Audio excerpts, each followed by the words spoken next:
ఇప్పుడు ప్రచారం చేస్తున్నారు కదా మేడం, ప్రతి ఇంటి దగ్గర ఏం పలుకుతుంది మాట వైసీపీ అని జనసేన?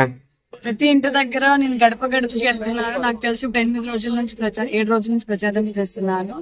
ప్రతి ఇంటి దగ్గర ప్రతి గడప దగ్గర జై జనసేన అనే వస్తుంది. ఎక్కడ వైసీపీ అని వైఎస్ఆర్సీపీ అని ఏం రావట్లేదు. ఇంకోటి ఏంటంటే మేడం, మరి జగన్ గారు 175 అంటున్నారు కదా, దాని మీద మీ ఒపీనియన్ ఏంటి మేడం? 175 మడిచి జోబులో పెట్టుకోమని నేను చెప్తున్నాను, అంతకుమించి ఇంకోటి.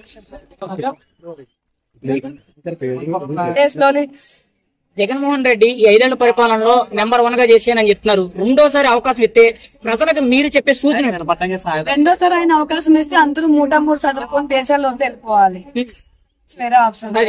ఈ 5 ఏళ్ళు రాష్ట్ర వ్యాప్తంగా చూసుకుంటే యువతకే గానీ, క్యాపిటల్ గానీ, రాజధాని గానీ, పోలవరం ప్రాజెక్టు గానీ, ప్రత్యేక హోదా గానీ, ఇవేవి కూడా మేజర్ గా 6 to 7 పాయింట్స్ అనేవి మేజర్ గా ఉన్నాయి. ఆంధ్రప్రదేశ్ లో ప్రధాన సమస్య ఈ సమస్యలు ఏవి పరిష్కరించకుండా జగన్మోహన్ రెడ్డి గారు ఓన్లీ సంక్షేమం అని చెప్పి ఇస్తున్నారండి. మీరు ఒక ఎడ్యుకేటెడ్ పర్సన్ గా, ఒక సినీ నటిగా మీరైతే ప్రజలకు ఏం సూచిస్తారు? అభివృద్ధి అయినా సంక్షేమం మీరైతే దేనికి సపోర్ట్ ఇవ్వమంటారు? నేను కంపల్సరీ అభివృద్ధి చెందాలని అంటాను నేను. ఎందుకంటే 5 ఏళ్ల పరిపాలన నేను కొన్ని గ్రామాలు వెళ్ళాను. అలా అంటే చాలా పాపం అనిపించింది నాకు.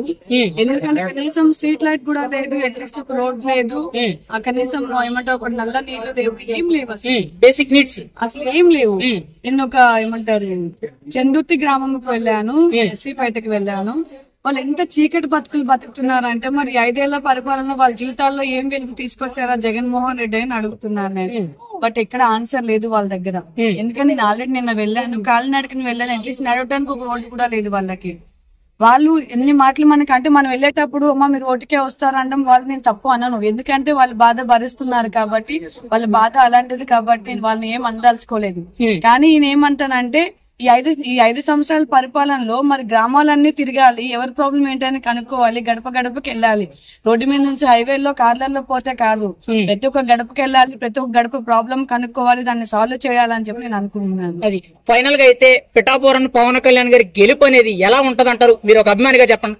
నేను ఒక అభిమానిగా, ఆయన సేవ కొరకు వచ్చిన చరిష్మా నాయుడుగా చెప్తున్నాను. 1,00,000 పైగా మెజారిటీతో ఆయన ముందుకు వస్తారు. అది 1,00,000 మెజారిటీతో, 1,00,000 పైనే.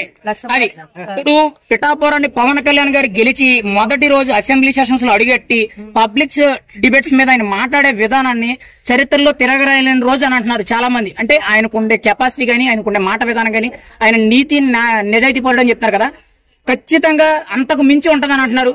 మీరైతే ఏం చెప్తారు? ఆయన మాట విధానం బట్టి ఎలా ఉంటుంది చట్టసభల విధానం? ఆయన ఒక మనస్సాక్షి ఉన్న మనిషి కాబట్టి, ఆయన ఒక జనం కోసం పనిచేసే వ్యక్తి కాబట్టి, ఆయనకంటూ స్వార్థం లేదు కాబట్టి, నిస్వార్థంగానే పనిచేస్తున్నారు కాబట్టి, ఆయన ఏం మాట్లాడితే ఆ మాటకి అందరూ స్థిరపడి ఉంటారు.